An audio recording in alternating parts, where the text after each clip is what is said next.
मित्रांनो, कधी असं झालंय का कोणी तुम्हाला टोमणा मारला, उगाचच कमी लेखलं आणि तुम्ही मनातच विचार करत बसलात आता काय बोलायला हवं होतं. त्या क्षणी शब्द सुचत नाही ना, आणि नंतर वाटतं का शांत राहिलो नसतो. पण आज मी तुम्हाला एक वेगळी गोष्ट सांगणार आहे. जिंकण्यासाठी नेहमी लढायलाच लागतं असं नाही. काही लोक न लढता जिंकतात आणि त्यांच्याकडे एक खास पद्धत असते. आज मी तुम्हाला सांगणार आहे अशा 7 सवयी ज्या तुम्हाला शांत राहूनही मजबूत बनवतील. नंबर 1, डोकं मजबूत ठेवा, आवाज नाही.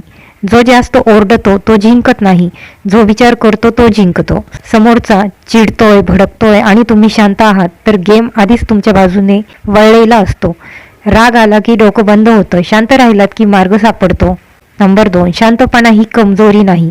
लोक समजतात गप्प बसलात म्हणजे हार मानली, पण सत्य वेगळं आहे. शांत माणूस वेळ निवडतो आणि योग्य वेळेला योग्य चाल टाकतो. लक्षात ठेवा, ज्याला चिडवता येत नाही त्याला हरवता येत नाही. नंबर 3, शब्द कमी, वजनदार ठेवा. लांबलचक भांडण नको, एक ओळ पुरेशी असते. समोरचा ओरडत असताना फक्त एवढंच सांगा, हे तुझ्याबद्दल जास्त सांगतं, माझ्याबद्दल नाही. इतक्यातच समोरचा गप्प होतो.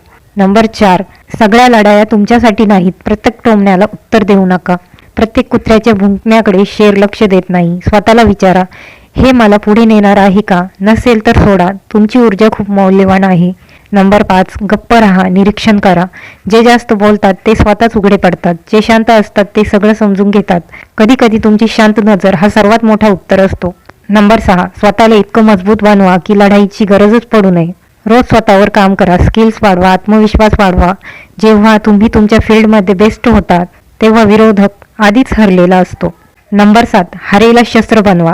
पडलात तरी चालेल, पण तिथेच थांबू नका. प्रत्येक हार तुम्हाला काहीतरी शिकवते आणि ती शिकवण पुढच्या विजयाची पायरी असते. लोक तुमची पडझड नाही तर तुम्ही किती उंच उडलात ते लक्षात ठेवतात. म्हणून लक्षात ठेवा, जिंकण्यासाठी आरडाओरडा नाही, शांत ताकद लागते.